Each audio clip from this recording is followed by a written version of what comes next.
There comes a moment in every journey when you realize the enemy isn't outside of you. It's not the person who hurt you. It's not the system that failed you. It's not even the world that misunderstood you. It's the voice within you that says, hide that part of yourself. Don't feel that emotion. Don't look too closely at what's uncomfortable. Carl Jung called it the shadow, the parts of your psyche you've rejected, repressed, or exiled in order to survive. It's not evil. It's not broken. It's simply unloved. But here's the truth no one tells you. That which you repress doesn't go away. It grows stronger in silence. It guides your choices. It lives behind your smile. It enters your relationships. It whispers through your fears and triggers, and the longer you avoid it, the more power it holds over you. Facing the shadow is not dramatic. It's not always obvious. It's often quiet. A moment when you stop blaming and start listening. When you stop running and start turning inward. It is the most terrifying and liberating thing you will ever do, because once you look into the parts of yourself you were told to hate, you begin to find your freedom. This video is for those who are ready to stop pretending, ready to meet themselves fully, ready to illuminate the places they once feared. And when you do, when you truly face your shadow, something incredible happens, not once, but in a series of transformations that change everything. Today we will walk through 7 of them, and if you stay with me until the end, you may realize you were never broken, just waiting to become whole. Transformation 1. You stop being afraid of your anger. You were taught that anger is dangerous, that it makes you unlovable, that it should be buried, hidden, denied. So you smiled through disrespect. You said it's okay when it wasn't. You swallowed your rage and called it peace. But underneath, something boiled. Something clenched in your body, and you began to confuse calmness with compliance. Silence with strength. Carl Jung warned that what we repress doesn't disappear. It becomes shadow. And repressed anger is one of the most powerful forces in the human psyche. It doesn't die. It disguises itself. It leaks into your tone, your exhaustion, your self-sabotage, until one day you stop running from it. You stop demonizing it. You sit down with your anger and ask, what are you here to teach me? And anger responds, not with violence, but with truth. It shows you the boundary that was crossed. It shows you the part of you that was ignored. It shows you what your silence cost you. And suddenly, you're not afraid of it anymore. You're grateful because it's not here to destroy you. It's here to protect you. You start speaking up without guilt. You set limits without apology. You stop burning yourself to keep others warm. This is not about becoming reactive. It's about becoming real. Your anger, once feared, becomes a compass. It points to what matters, to where your soul said no long before your words ever did. And when you honor that fire, you stop living as someone else's version of good and start living in alignment with your truth. Transformation 2. You recognize your projections and stop judging so easily. There was a time when you thought the problem was always them, their arrogance, their selfishness, their coldness, their need to control. But then you begin to notice something deeper, that the traits you criticize most in others often reflect something unresolved in you. Carl Jung said, everything that irritates us about others can lead us to an understanding of ourselves. And when you begin to face your shadow, you realize judgment is often a mirror, not a verdict. You see someone who always needs attention, and it triggers you. But under your reaction is a part of you that longs to be seen. You get angry at someone for being rigid, but your own fear of chaos is hiding beneath the surface. Projection isn't weakness, it's human. It's how the unconscious protects what you're not ready to own. But when you become conscious, you stop blaming the mirror. You begin to pause before pointing the finger. You ask, what in me is being reflected here? You become curious instead of reactive, and this changes everything. You stop demonizing others for their flaws. You stop pretending you're above the messiness of being human. You start seeing people, and yourself, with gentler eyes. Judgment transforms into compassion, not the kind that enables, but the kind that understands. Because once you own your own shadow, you stop trying to exile it in other people, and in that moment, you begin to heal relationships, not by fixing others, but by finally meeting yourself. Transformation. You stop being a prisoner of other people's opinions. You used to live for approval. You adjusted your words, your tone, your choices, not based on what felt right, but on what wouldn't upset anyone. You feared judgment like a wound reopening. One wrong look, one misunderstood sentence, and you'd spend hours replaying the moment, wondering what they thought, what they felt, what they might say when you weren't there. But something changes when you face your shadow. Carl Jung wrote that individuation, the path to becoming your true self, begins the moment you stop outsourcing your identity. And part of that journey is letting go of the need to be liked by everyone. You start to realize being misunderstood is not a threat, it's inevitable. Being disliked is not a failure, it's freedom. You no longer mold yourself to be digestible. You speak with clarity instead of caution. You choose what resonates, not what's socially approved. At first it feels like rebellion, but eventually it feels like peace, because you're no longer waiting for others to name your worth. You've already claimed it yourself. You stop dressing your truth in soft packaging. You stop diluting your boundaries for the comfort of others. And you stop explaining your intuition to people committed to misunderstanding it.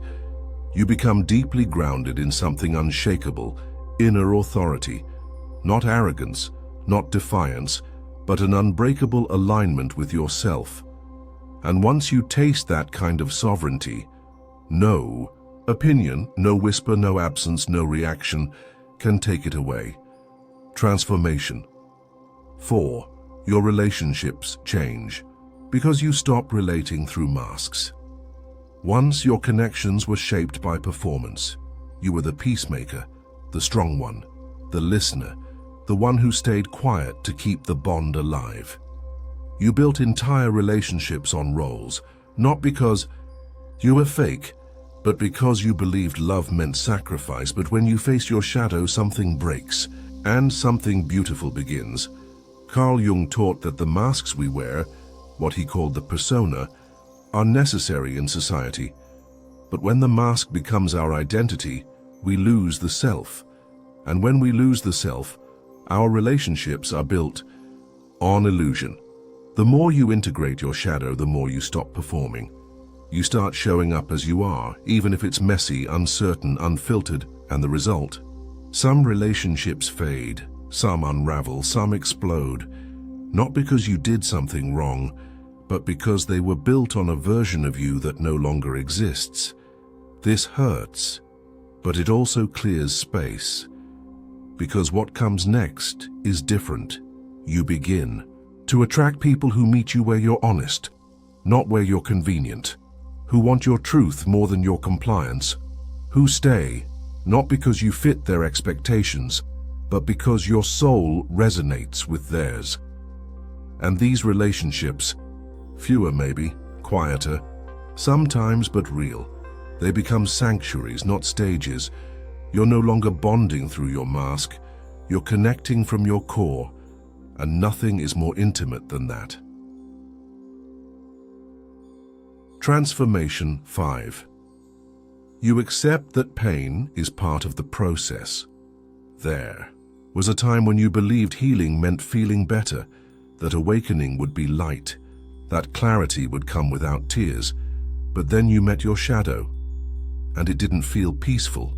It felt like grief, like peeling away layers you had worn for years, not because they fit, but because they protected you. Carl Jung taught that transformation isn't about comfort, it's about integration, and real integration often begins with pain. Not because pain is punishment, but because it's the body's way of revealing what's been buried. It's the soul's way of asking to be felt fully, honestly, without filters. And so you stop running from the ache. You stop numbing it with distractions. You stop labeling it as failure. Instead, you breathe through it. You sit with it. You let it speak. And it tells you the truth. You're not broken. You're breaking open, releasing, realigning. You begin to see pain not as the end, but as the exact threshold you needed to cross to come home to yourself. Healing becomes less about removing discomfort and more about building capacity to feel, to stay present, to hold what once made you flinch. And in that space, something shifts. The pain doesn't disappear, but it transforms into wisdom, into depth, into power. You're no longer afraid of the hurt because you finally understand what it's here to do. Transformation 6. You begin to access gifts that were hidden in the shadow. You thought your shadow was only made of wounds, only pain, only shame, only fear. But then you opened that door and inside you found something else, something glowing beneath the dust, something you didn't expect, a gift. Carl Jung believed that the shadow doesn't just store what we reject, it also holds what we were too afraid to become. Our power, our creativity, our sensitivity, our voice. Maybe you were told you were too intense, too emotional, too loud, too soft. So you buried that part, you dimmed the color, you edited the brilliance, but the self never forgets. It hides what is sacred where you're least likely to look, in the places you abandoned. And when you finally return there, when you have the courage to face what you feared, you begin to reclaim what was always yours. You write again. You speak again. You create again. You feel again. And it doesn't come from ego, it comes from soul, because the shadow was never your enemy. It was your protector, keeping your essence safe until you were strong enough to hold it. Now you are. And what once felt like darkness becomes the place where your light was quietly waiting. This is the paradox of the shadow. It hides the very thing that will set you free. Transformation 7. You finally make peace with who you are. You spent years editing yourself, softening your voice, hiding your feelings, wearing masks that made you likable, but never whole. You tried to be what the world wanted, what your family praised, what your culture accepted, what your younger self believed would keep you safe. But deep down, you always knew. None of it was truly you. Carl Jung wrote that the self is not something we create. It's something we remember. And when you face your shadow, you stop searching for a new identity and start returning to the one that was buried beneath all the noise. You no longer need to be perfect. You no longer chase being understood. You stop apologizing for your sensitivity, your boundaries, your contradictions. You are no longer trying to fix yourself. You are learning to be yourself, fully, softly, unapologetically. This doesn't mean everything makes sense. It doesn't mean you're always certain. It simply means you've stopped fighting yourself. You've made peace with your scars, with your quirks, with your complexity. You realize that healing wasn't about becoming flawless. It was about becoming honest. And now you walk differently, not faster, not louder, but truer. You live in a way that feels like exhale, and for the first time, your soul is no longer waiting for you to come home, because you already did. The world taught you to fear the dark, to hide your rage, to repress your grief, to call your softness weakness and your sensitivity a flaw. But you didn't come here to be polished. You came here to be whole.